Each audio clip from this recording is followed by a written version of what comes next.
সেটা এই অভিযোগটা আমরা প্রথম থেকে আমরা যেটুকু আমাদের সাধারণ বুদ্ধিতে যেটুকু আমরা বুঝতে পেরেছিলাম প্রথম 12টা 10 মিনিট ওখানে ঢোকার পরে, সেটাই সিবিআই সেটাকে দেখেছে এবং সেইভাবে বিচার করে তাদের অ্যারেস্ট করেছে। এবং সন্দীপ ঘোষের সঙ্গে টানা যোগাযোগ রেখেছেন সন্দীপ ঘোষের সঙ্গে ঘটনার পর থেকে, সেই তথ্য প্রমাণও এসেছে। সেটা তো ওদের কাছে নিশ্চয়ই প্রমাণ এসছে বলেই ওরা বলেছিলেন, তো বলতো। এবং আমরা পরেও চলে গেছিলাম টালা থানায় বডি প্রিজার্ভ করার জন্য, তখনও পুলিশ আমাদের হেল্প করেনি, তখন আমাদের প্রেশার দিয়েছে মানুষ বডি যাতে আমরা তাড়াতাড়ি, মানে তখন তো বাড়িতে এসেই গেছে। আমরা টালা থানায় আমরা পুলিশকে বারবার বলেছি আমাদের মেয়ের বডি প্রিজার্ভ করতে চাই, আমরা পোড়াতে চাই না, আজকে দাহ করতে চাই না, শোনেনি আমাদের কথা। আপনারা বলেছেন? হ্যাঁ, চাপ 200-300 পুলিশ আমাদের বাড়ির এখানে, 300 পুলিশের সঙ্গে আমরা 2-3টে লোক কি করবো? 200-300 পুলিশের সঙ্গে আমরা আমাদের বাড়ির পাশের একজন ছিলেন, আমাদের ড্রাইভার ছিল, আমরা 4 জন ছিলাম। মেন্টাল বিষয় সৃষ্টি করে কেন সেটা তো ওরাই ভালো বলতে পারবে, ওদের কি উদ্দেশ্য ছিল। এখনো তো সেটা উদ্দেশ্য তো পরিষ্কার হয়নি।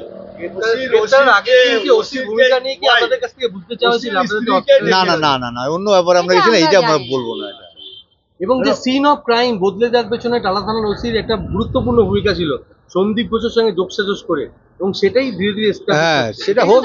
আরো থেকেই বলেছি ক্রাইম সিন পাল্টানোই হয়েছে, ওখানে ঘটেইনি কিছু, দেখলেই বোঝা যাচ্ছে পুরো সাজিয়ে।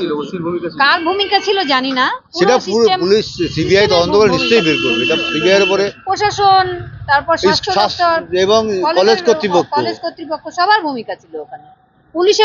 পুলিশ বেশি অ্যাক্টিভ ছিল। এটাকে পাল্টে দেওয়া, হ্যাঁ একদম। ঘটনা ঘটলো, একটা ক্ষতবিক্ষত চিকিৎসকের দেহ পাগলে, সেখানে দেখে তিনি লিখলেন যে জিডিতে যে একমাত্র সংজ্ঞাহীন অবস্থায় একজনকে পাওয়া গেছে। এটা তো গুরুতর অপরাধ। সংজ্ঞাহীন যদি পাওয়া যাবে তাহলে আমাদের 3 ঘন্টা মধ্যে তাদের কাকে দেখতে দেওয়া হলো না কেন, এবং তাকে চিকিৎসার ব্যবস্থা করা হলো না কেন?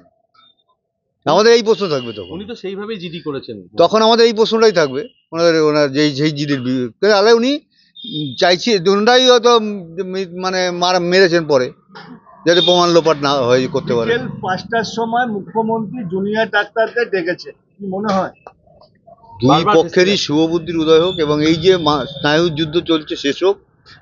আজকে বাচ্চাগুলো মানে আমার ছেলে মেয়ের মতনই, তারা আমার পাশে এসে দাঁড়িয়ে এরকম কষ্ট করছে, আমাদের সত্যি এটা আমাদেরও কষ্ট দিচ্ছে।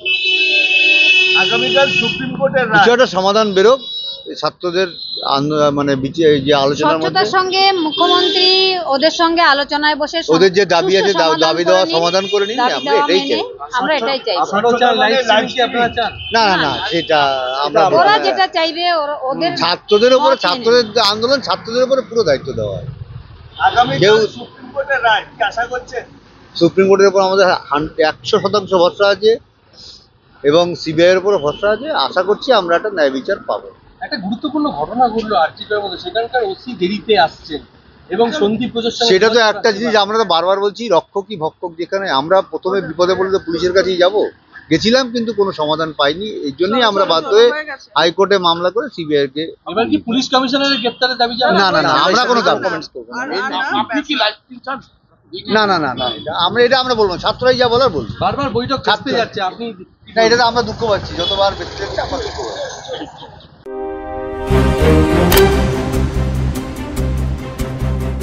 আস্থা পলিক্লিনিক ও ডায়াগনস্টিক সেন্টার, এক ছাদের তলায় বিশিষ্ট চিকিৎসকদের চিকিৎসা পরিষেবা পেতে আজই আসুন আস্থা পলিক্লিনিক ও ডায়াগনস্টিক সেন্টারে। আমাদের ঠিকানা নোনা চন্দনপুকুর, চ্যাটার্জিপাড়া। আমাদের যোগাযোগ নম্বর 7003758330। फास्ट मूविंग वर्ल्ड में वही आगे है जिसके पास है स्पीड, जैसे मेघबाला ब्रॉडबैंड। सही स्पीड सही पहचान। सो अगर कांस्टेंट फास्ट स्पीड चाहिए तो ले आइए Meghbala broadband. New Shatarupa one stop solution for your smart choice. এখানে সকল প্রকার ব্র্যান্ডেড কোম্পানির TV, fridge, mobile, computer, laptop, sound system এবং মোবাইল ও কম্পিউটার অ্যাক্সেসরিজ সঠিক মূল্যে বিক্রয় করা হয়। প্রতিটি কেনাকাটায় আকর্ষণীয় ছাড় এবং নিশ্চিত উপহার। ঠিকানা ইন্দ্রনগর, সোদপুর, কলকাতা 110 এবং Muragachha, Sodepur, Kolkata 111। Animesh Suzuki, BT road, Agarpara. Motorcycle মানে সুজুকি। মোটরসাইকেল সেল এবং সার্ভিস করানো হয় অত্যাধুনিক যন্ত্রের মাধ্যমে। এখানে অত্যাধুনিক মডেলের বিভিন্ন গাড়ি পাওয়া যায়। পাবেন Suzuki Hayabusa, Suzuki Gixxer, Suzuki Bergman, Suzuki access 125 এবং সাথে সার্ভিস সেন্টারের সমস্ত সুবিধা। আমাদের শাখা আগরপাড়া, ব্যারাকপুর ভিআইপি তে। সকলকে সাদর আমন্ত্রণ। ওম সাই ব্যাংকুয়েট অ্যান্ড গেস্ট হাউস। আপনার পরিবারের যে কোনো সামাজিক অনুষ্ঠানের জন্য আসুন ওম সাই ব্যাংকুয়েট অ্যান্ড গেস্ট হাউসে। এই অঞ্চলের সবচেয়ে বড় সেরা ব্যাংকুয়েট। সিজন টাইমের ভিড় এড়াতে এখনই বুকিং করুন। আমাদের ঠিকানা ডাক্তার গোপাল চ্যাটার্জি রোড, সোদপুর, গির্জা। আমাদের যোগাযোগ নম্বর 9051714263।